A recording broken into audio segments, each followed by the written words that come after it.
नमस्ते भैया बहनी चाची माई लोगन। आज मैं एक सोहर गीत लेके आई हूँ, आप लोगन को अच्छा लगे तो लाइक करना।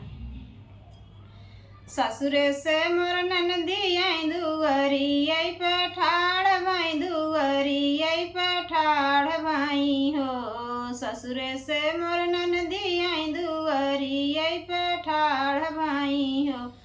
भौजी दाई दे तू एक लोटा पानिया पियसिया बुझाई लेती हो। भौजी दाई दे तू एक लोटा पानिया पियसिया बुझाई लेती हो।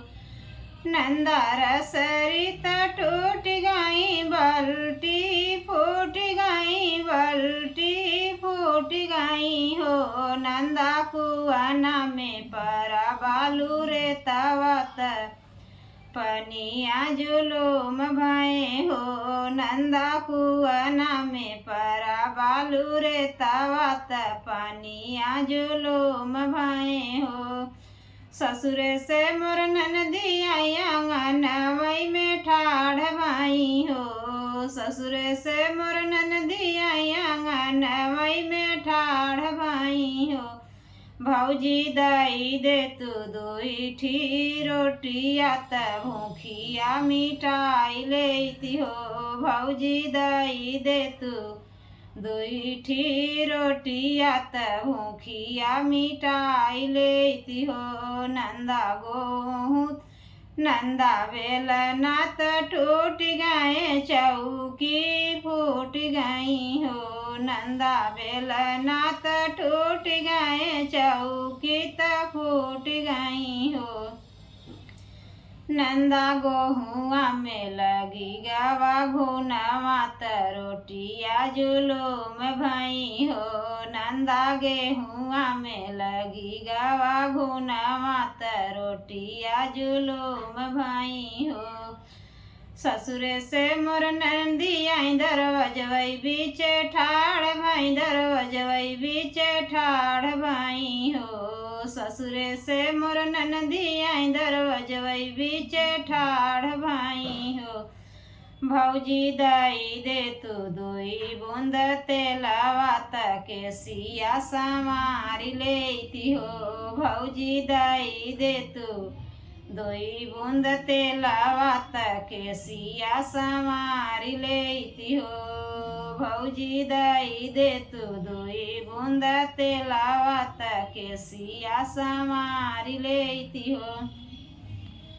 नंदा सरसौ झुराई गई खेतावई में झरी गई खेतावई में झरी गई हो। नंदा सरसौ झुराई गई खेतावई में झरी गई खेतावई में झरी गई हो। नंदा नाही बाटई घरे सरसैया त तेलवा जुलूम भय हो।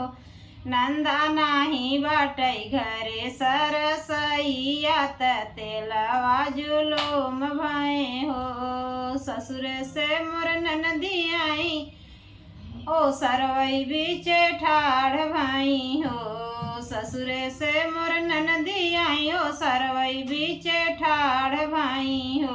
भौजी दाई दे तू झिलंगा खटियावा तनी दिया भसोई लेती हो। भौजी दाई दे तू झिलंगा खटियावा तनी दिया भरी सोई लेती हो। नंदा पाटी त टूट गईन उरदन ढील भाई उरदन ढील भाई हो। नंदा पाटी त टूट गई उरदन ढील भाई उरदन ढील भाई हो। नंदा के नाही खटिया के बनवाइया तनी दिया जुलूम भई हो। नंदा के नाही खटिया के बनवाइया तनी दिया जुलूम भई हो। ससुरे से मोर ननदी आई ओ सरवई बीच ठाड़ भाई हो। ससुरे से मोर ननदी आई ओ सरवई बीच ठाड़ भाई हो। भौजी भैया के भौजी भैया के कह तू ससुर मैं पहुँचाई देते हो। भौजी भैया के कह तू ससुर मैं पहुँचाई देते हो। नंदा भैया तोहरा परदेस गए भतीजवाई स्कूल गए हो। नंदा भैया तोहरा परदेस गए भतीजवाई स्कूल गए हो। नंदा के ऊ नहीं तो के पहुँचवई आया केलवई चली जाती हो। नंदा के ऊ नहीं तो के पहुँचवई आया केलवई चली जा तू अकेलवई चली जाती हो। नंदा के हु नहीं बाटई हमरे घरवा अकेलवई चली जा तू ससुरवई चली जाती हो।